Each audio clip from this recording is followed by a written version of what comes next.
Finn Balor akhirnya ditendang keluar dari The Judgment Day. Seth Rollins lanjutkan strateginya hancurkan The Vision. The Usos gak terima sama hinaan dari CM Punk. Dan masih banyak lagi. Selamat datang di Extra Raw, di mana kita akan nge-recap dan nge-review episode Raw hari ini tanggal 10 Maret 2026. Adam Pearce buka Raw hari ini dan bilang kalau dia punya urusan yang agak berat nih. Pearce manggil Seth Rollins buat keluar. Tiba-tiba segerombolan orang pakai baju hitam-hitam ngebong ring. Ternyata salah satunya itu si Seth Rollins sendiri. Pearce langsung ngomong serius ke Rollins. Dia paham kalau Rollins punya masalah sama grup The Vision, tapi cara Rollins belakangan ini udah kelewatan. Pearce ngingetin kalau Rollins baru aja operasi 5 bulan lalu dan secara medis gak diizinin buat tanding dulu. Kalau Rollins nekat terus, bisa-bisa dia diserang pas kondisinya lagi gak fit, dan itu bisa ngerusak karirnya selamanya. Rollins cuma diem aja, nggak ngebales omongan Pearce. Gak lama, Logan Paul sama Austin Theory dari The Vision datang. Logan bilang kalau hari kiamat buat Rollins udah deket. Terus Theory nambahin kalau mereka udah nyiapin peluru khusus buat Rollins. Dan anak-anak buah Rollins itu nggak bakal bisa nolongin dia. Rollins malah nantang mereka masuk ring. Terus dia tiba-tiba nyampur gitu aja sama gerombolan anak buahnya dan cabut bareng dari arena. Pas lagi tegang-tegangnya, LA Knight muncul dan langsung hajar Logan Paul. Austin Theory coba bantuin, tapi Knight masih terlalu kuat. Pas Knight mulai dikeroyok Logan sama Theory, The Usos datang nolongin. Dia ngasih super kick ke Theory, terus The Usos barengan ngasih double super kick ke Logan Paul. Sebelum akhirnya disikat clothesline sama LA Knight. Akhirnya Theory narik Logan buat kabur. Semoga aja Seth Rollins bakal siap buat tanding di WrestleMania 42 dalam 40 hari ke depan. Tapi ya emang mepet banget sih. Jujur ceritanya jadi makin seru sejak Rollins balik lagi. Adam Pearce juga perannya oke banget di sini. Di belakang panggung, The Usos ditanya soal omongan CM Punk minggu lalu tentang keluarga mereka. Jay awalnya cuek aja, tapi Jimmy kayak ngasih kode kalau mereka punya sesuatu buat dibahas nanti. Lanjut ke pertandingan pertama di Raw hari ini. Women's Gauntlet Match buat nentuin siapa yang bakal nantang sabuk Women's Intercontinental Championship. Pertama, Io Sky melawan Lyra Valkyria. Awalnya mereka adu teknik kuncian, terus Io sempat loncat keluar ring. Lyra nyoba ngepin berkali-kali pakai DDT sama Fisherman Suplex tapi gagal. Akhirnya Io naik ke tali ring dan kasih over the moonsault untuk eliminasi Valkyria. Raquel Rodriguez gantian masuk kedua. Raquel langsung pakai tenaganya buat neken Io. Io dapat momentum pakai hurricanrana sama missile dropkick. Tapi tiba-tiba Liv Morgan muncul di pinggir ring. Terus Stephanie Baker datang buat hajar Liv sampai ke belakang panggung. Nah, pas Raquel lengah, Io langsung ngeroll pakai inside cradle buat eliminasi Raquel. Kesel karena kalah, Raquel malah hajar Io habis-habisan sampai kena tiang ring dan kasih bantingan Tehana Bomb. Ivy Nile pun langsung masuk ketiga, narik Io ke ring dan langsung ngepin buat ngeeliminasi Io. Lanjut kelima, Bayley. Belum juga masuk ring beneran, udah diserang duluan sama Ivy. Ivy dominan banget pakai suplex sama pukulan, tapi Bayley bangkit lagi pakai rentetan clothesline sama suplex. Ivy sempat ngasih superplex sama spinning Uranagi, tapi Bayley ngebalas pakai belly to belly untuk eliminasi Ivy. Yang terakhir, Asuka yang datang ditemenin Kairi Sane. Awalnya mereka berantem di luar ring. Terus Asuka mulai nyiksa Bayley pakai ankle lock dan tendangan mautnya. Pas Bayley jatuh dari pojok ring ke lantai, dia balik lagi ke ring coba buat dikunci Asuka lock. Untungnya Bayley bisa lepas dan langsung ngasih Rose Plan untuk memenangkan pertandingan. Fix, minggu depan di Raw, Bayley bakal lawan AJ Lee buat rebutin gelar Women's Intercontinental Championship. Menurutku, ke-6 bintang ini kerjanya keras banget. Durasinya agak lama tapi nggak ngerasa ngebosenin. Io Sky benar-benar jadi bintang di sini dan Bayley juga keren banget sepanjang pertandingan. Seneng deh lihat Bayley akhirnya bisa menang lawan Asuka. Pas lagi diwawancara, Nettie ngeluh kenapa dia nggak dimasukin ke Gauntlet Match tadi. Dia bilang udah 10 tahun nggak pegang sabuk. Tiba-tiba Maxine Dupri nyerang dari belakang. Mereka sempat berantem bentar sebelum akhirnya dipisahin. Di tempat lain, Danhausen nyamperin original El Grande Americano buat minta topengnya. Americano jelas nolak soalnya dia ada jadwal tanding buat gelar Intercontinental habis ini. Danhausen ngancem bakal ngutuk dia kalau nggak mau ngasih topengnya. Tapi Americano cabut gitu aja. Penta masuk ke ring bawa sabuk Interkontinentalnya. Dia berterima kasih sama keluarga, teman, kantor, dan para fans. Dia bilang sabuk ini bukti kalau kita harus percaya sama diri sendiri. Dia tutup pidatonya dengan jargon andalannya, Cero Miedo. Harusnya yang lawan dia itu original El Grande Americano, tapi malah El Grande Americano yang satunya lagi yang muncul. Soalnya si original katanya diserang di belakang panggung.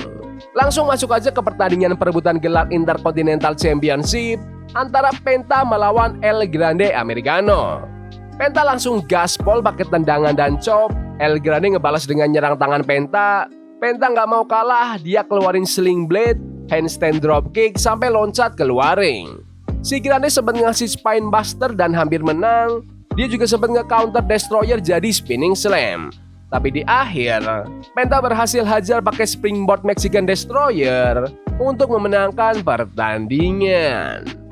Senang lihat Penta menang lagi. Dia akhirnya dapat momentum setelah sebelumnya sering banget gagal. Awal yang bagus sih buat dia sebagai juara.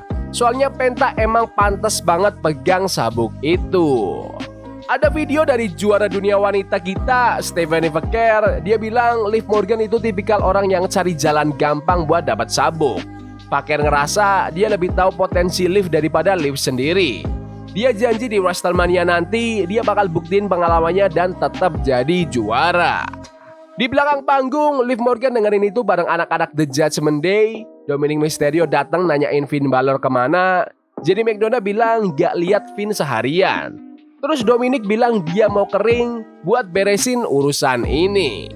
Pas jeda iklan, Danhausen muncul di ring. Dia nyapa penonton dengan gaya khasnya, very nice, very evil. Terus bagi-bagi kaos ke penonton sambil nyuruh mereka beli kaosnya. Pas mau cabut, dia bilang semua penonton di situ yang gak beli kaosnya bakal kena kutukan. Dominic Mysterio masuk bareng Liv Morgan dan Raquel Rodriguez. Dominic nuntut tanding ulang buat sabuk Intercontinental. Katanya sabuk yang dipegang Penta itu harusnya punya dia. Terus dia manggil Finn Balor. Katanya dia mau omongin masalah mereka secara pribadi.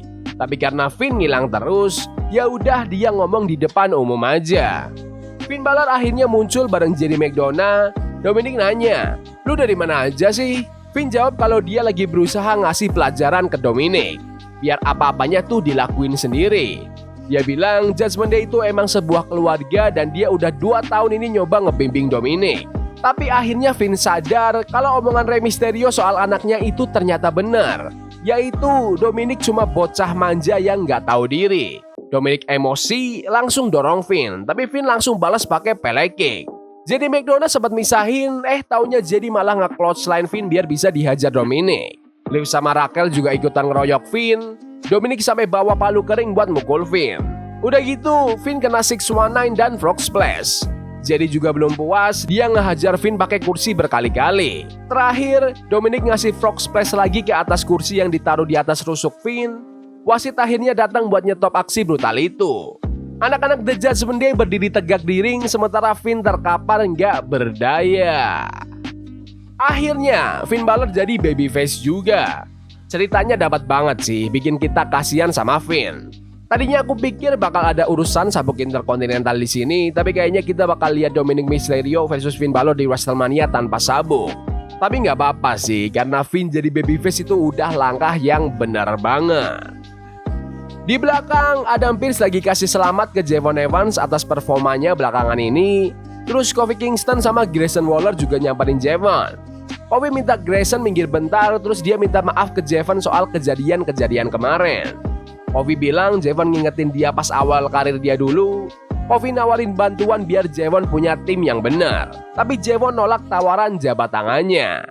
Bayley bilang makasih banget udah dibantuin Lyra Valkyria pas gauntlet tadi.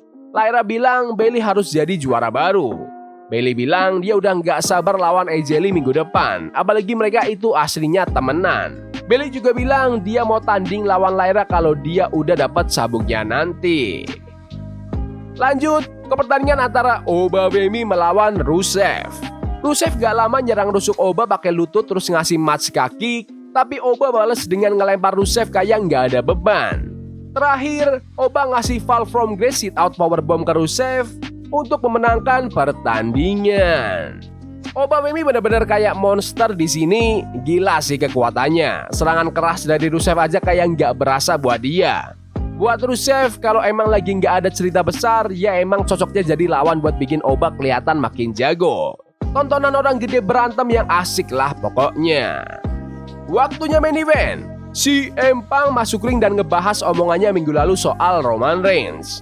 Punk bilang Roman itu nggak pernah ngehargain dia sepanjang karirnya, jadi sekarang dia bakal maksa Roman buat hormat. Menurut Punk, sabuk itu bukti siapa aja yang terbaik, dan dia rajin pertahanin gelarnya. Gak kayak Roman yang katanya males-malesan pas jadi juara. The Usos pun datang minta Punk buat minta maaf soal hinaannya ke keluarga mereka. Punk malah nanya, mana si Roman? Kok nggak datang sendiri? Jay bilang dia kesini atas kemauannya sendiri dan tetap minta Punk buat minta maaf. Jimmy nambahin kalau ini soal rasa hormat, apalagi Punk udah ngehina mendiang paman mereka, Sika, yang udah nggak bisa ngebela dirinya lagi karena beliau sudah meninggal. Punk akhirnya melunak, dia bilang dia hormat sama keluarga Anoa'i dan tahu sejarah mereka. Punk pun salaman sama Jimmy terus minta maaf, habis itu salaman sama Jay terus minta maaf juga. Tapi ada tapinya nih. Punk bilang dia minta maaf karena kasihan lihat mereka diperlakuin buruk sama Roman Reigns selama bertahun-tahun. Dia bilang kalau Roman emang peduli sama mereka atau sama perusahaan ini, harusnya Roman yang ada di ring sekarang, bukan malah nyuruh-nyuruh saudaranya. Punk tiba-tiba malah ngedorong Jay balas dorong, Jimmy langsung kasih boge mentah ke muka Punk sampai jatuh. The Usos langsung cabut ninggalin ring, sementara Punk cuma bisa duduk bengong sambil nahan sakit pas Raw hari ini berakhir. Kurang lebih segmen ini sama kayak minggu lalu sih, si Punk terus-terusan nyerang mental Roman Reigns. The Usos masuk buat bawa-bawa soal mendiang paman mereka biar ceritanya makin personal. Kayaknya WWE pengen bikin perseteruan Punk dan Roman ini jadi masalah pribadi yang panas banget buat perebutan gelar World Heavyweight. Minggu depan pas Roman balik pasti bakal lebih pecah sih. Di sini Jimmy Uso yang kelihatan lebih oke aktingnya dibandingkan Jey Uso. Mungkin karena Jey itu jauh lebih dekat ke CM Punk. Oke, secara keseluruhan Raw hari ini lumayan oke, walaupun gak sekeren minggu lalu. Pertandingannya gak terlalu wah, kecuali pas momen pengkhianatan The Judgment Day ke Finn Balor. Bagusnya kita udah mulai bisa nebak arah ceritanya mau kemana pas WrestleMania nanti. Masih ada waktu panjang dan semoga aja temponya makin kencang di minggu-minggu depan biar makin seru menuju WrestleMania. Tapi menurut kalian gimana Raw hari ini? Bagus? Gak bagus? Komen di kolom komentar. Ya udah gitu aja video hari ini. Jangan lupa like dan subscribe ke channel ini karena gue pengen 20.000 subscribers di bulan ini. Tolong bantu. Yes boy. See you. Love is a game we play incognito. Forbidden fire on Nico. Burning for love we can hold. I wish we were impossible. Yeah we play incognito.